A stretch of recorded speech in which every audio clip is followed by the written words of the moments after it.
Hello friends, ધમુસ kitchen and blog પર તમારું સ્વાગત છે. મિત્રો, આજે બનાવીશું ટોમેટો ઢોકળા.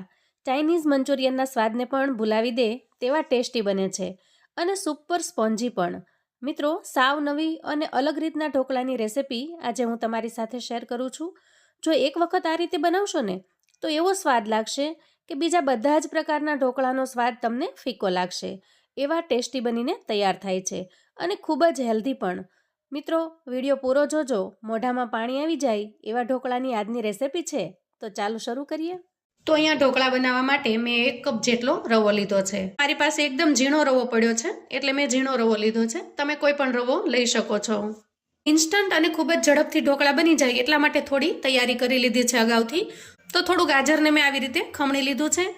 અહીંયા લીલું લસણ છે એને ઝીણું સમારી લીધું છે. અહીંયા આદુ મરચાંને મેં અધકચરા ખાંડી લીધા છે અને થોડી લીલી ડુંગળી છે એને પણ ઝીણી ઝીણી સમારી લીધી છે. તો આવી રીતે અગાઉથી થોડી તૈયારી કરીને રાખશો તો માત્ર 5 મિનિટની અંદર ઢોકળા બનીને તૈયાર થઈ જાય છે. અને અહીંયા લીધા છે મેં 2 ટમેટા અને થોડી કોબી. તો કોબી માટે મેં અહીંયા ચોપર લીધું છે અને આ રીતે કોબીને આપણે રફલી ચોપ કરી અને ચોપરની અંદર એડ કરી દઈએ. તો અહીંયા કોબી મેં થોડી વધારે લીધી છે પણ આનો ટેસ્ટ ખૂબ જ સરસ આવશે.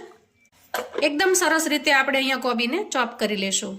તો અહીંયા એકદમ ઝીણી ઝીણી ચોપ કરવાની છે. જુઓ, એકદમ ઝીણી આવી આપણે સમારી ન શકીએ એટલા માટે ચોપ કરેલી છે. અંદાજે 1 વાટકી જેટલી કોબી છે એને આપણે ચોપ કરી છે. હવે લઈશું આપણે મિક્સર જાર અને રવાને એના અંદર ટ્રાન્સફર કરી દઈશું. આપણે જે 2 ટમેટા લીધા હતા એને આપણે રફલી ચોપ કરી એ રવાની અંદર ઉમેરી દઈએ. તો અહીંયા એકદમ પાકા અને લાલ ટમેટા હશે તો ખૂબ જ સરસ કલર આવશે. અને ટમેટા ઉમેર્યા પછી 1 ચમચા જેટલું મોળું દહીં છે એ હું અંદર ઉમેરું છું. હવે આપણે પાણી એડ કરીશું. તો અહીંયા આપણે 1 ચમચા જેટલું જ પાણી એડ કરવાનું છે. બહુ ઝાઝું પાણી એડ નહીં કરીએ કેમ કે ટમેટાની પણ ગ્રેવી બનશે અને થોડું દહીં પણ ઉમેર્યું છે. જો વધારે પાણી નાખીશું તો બેટર ઢીલું થઈ જશે. એટલા માટે અહીંયા આપણે 1 ચમચા જેટલું જ પાણી ઉમેરવાનું છે અને હવે આપણે ગ્રાઇન્ડ કરી લઈએ. તો અહીંયા જુઓ, એકદમ સરસ બેટર બનીને તૈયાર થઈ ગયું છે. હવે આ તૈયાર કરેલું બેટર છે એને આપણે બાઉલની અંદર કાઢી લઈએ. તો અહીંયા તમે જુઓ, ટમેટા નાખવાથી બેટરનો કલર એકદમ સરસ ગુલાબી જેવો થયો છે. હવે આપણે બેટરની અંદર બધા જ સમારેલા વેજીટેબલ્સ એડ કરી દઈએ. તો સૌથી પહેલાં અહીંયા કોબી એડ કરું છું. તો અહીંયા બધી જ કોબી છે એને આપણે એડ કરી દઈશું. પણ તમે એક વખત જોજો, આનાથી ખૂબ જ સરસ ટેસ્ટ આવશે અને ફરી જ્યારે પણ બનાવશો ત્યારે તમે આવી રીતે ચોપ કરીને કોબી ચોક્કસ ઉમેરશો. સમારેલું ગાજર છે એને એડ કરી દઈએ. અધકચરા સમારેલા આદુ મરચાં છે એની પેસ્ટને પણ ઉમેરી દઈએ. ઝીણું સમારેલું લસણ અને ઝીણી સમારેલી ડુંગળી પણ એડ કરીએ. જો અહીંયા તમે લસણ અને ડુંગળી ન ખાતા હો તો બંને વસ્તુને સ્કીપ કરી શકો છો. તો તમારે ખાલી વેજીટેબલ્સ ઉમેરવાના, એનાથી પણ ખૂબ જ સરસ ટેસ્ટી બનીને તૈયાર થશે. હવે સૌથી પહેલાં બધી વસ્તુને આપણે મિક્સ કરી લઈએ. તો મિત્રો, ક્યારેક થાક લાગ્યો હોય અથવા તો ક્યારેક ઉતાવળ હોય અને એમ થાય કે ઇન્સ્ટન્ટ ઝડપથી કશુંક એવું મળી જાય કે મજા આવી જાય, તો આ ઢોકળા એવા સરસ બનીને તૈયાર થશે કે તમને મજા પડી જશે. હવે આ બેટરને આપણે 5 મિનિટ માટે ઢાંકીને રહેવા દઈએ, જેથી કરીને બેટર રવાનું છે તો રવો જેટલો ફૂલવો હશે એટલો ફૂલી જશે અને પછી આપણે ફટાફટ ઢોકળા ઉતારી લેશું. તો અહીંયા ઢાંકીશું માત્ર 5 મિનિટ માટે જ. તો અંદાજે 5 મિનિટ જેટલો સમય થયો છે અને આપણે બેટરને ચેક કરી લઈએ. તો અહીંયા તમે જુઓ, બેટર છે એ થોડું ઘાટું થઈ ગયું છે. તો આપણે બેટરની કન્સિસ્ટન્સી થોડી અમથી ઢીલી હોય એ રીતની કરવાની છે. તો અહીંયા હું થોડું પાણી ઉમેરું છું.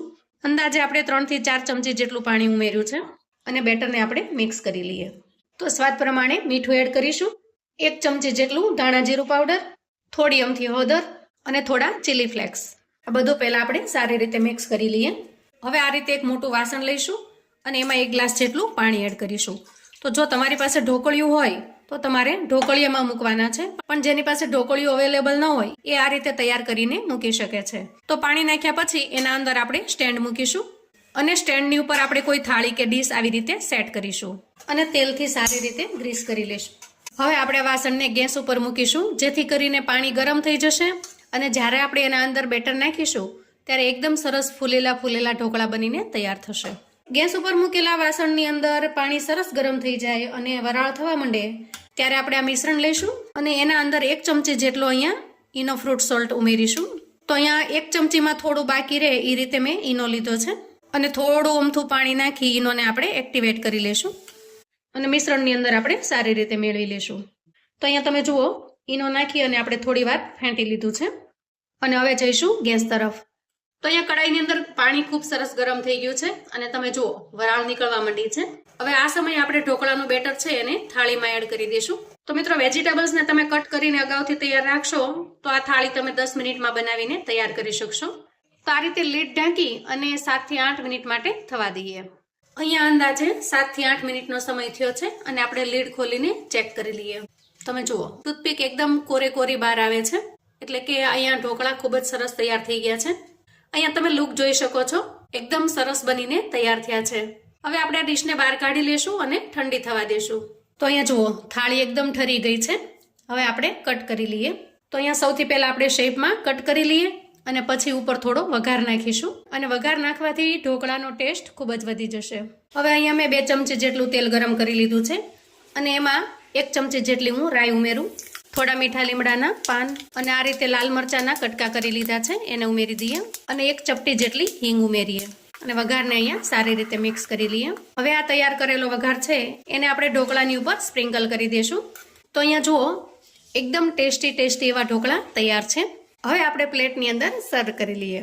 એકદમ ટેસ્ટી અને સાવ નવી રીતે બનાવેલા ઢોકળા તૈયાર છે. તો જેવી રીતે ચાઇનીઝ મંચુરિયન કે એવું ખાતા હોઈએ કોબીજ નાખેલું, એવો સરસ ટેસ્ટ આવે છે અને સાથે સાથે ઢોકળાનો પણ, એટલે કે 2 in 1 ટેસ્ટ તમને આમાં મળી જશે. નાના મોટા સૌને આ ઢોકળા ખૂબ જ ભાવશે, કેમ કે એકદમ સ્પોન્જી અને ખૂબ જ સ્વાદિષ્ટ છે. આ ઢોકળાને તમે સવારના નાસ્તામાં કે સાંજે નાની મોટી ભૂખમાં પણ બનાવી શકો છો. સાંજે જમવાનું કશું બનાવવાની આળસ થાય છે અથવા તો ખૂબ થાક્યા છો અને કશું હળવું બનાવવું છે તો આ ઢોકળા બનાવીને તમે તૈયાર કરી શકો છો. બાળકોને ટિફિન બોક્સ કે લંચ બોક્સમાં પણ તમે આ ઢોકળા બનાવીને આપી શકો છો. તો આપણે આ ઢોકળાની અંદર ભરપૂર પ્રમાણમાં વેજીટેબલ્સ નાખ્યા છે, એટલે તમારે કોઈ ચટણીની જરૂર પણ નહીં પડે. તો મિત્રો આવું અવનવું જાણવા માટે ચેનલ પર જો તમે નવા છો તો ચેનલને સબસ્ક્રાઇબ કરો. વિડીયો ગમે તો લાઈક અને શેર કરો. તમારા સગા સંબંધી મિત્રોને પણ આપણી આ ઇન્સ્ટન્ટ ઢોકળાની રેસિપી ચોક્કસથી મોકલી આપજો, જેથી એ લોકો પણ બનાવીને તૈયાર કરી શકે, એન્જોય કરી શકે અને એના પરિવારને પીરસી શકે. તો મને આશા છે કે મારો આજનો વિડીયો તમને ખૂબ જ ઉપયોગી થશે. ફરી મળીએ એક નવી રેસિપી સાથે. ત્યાં સુધી આવજો મિત્રો.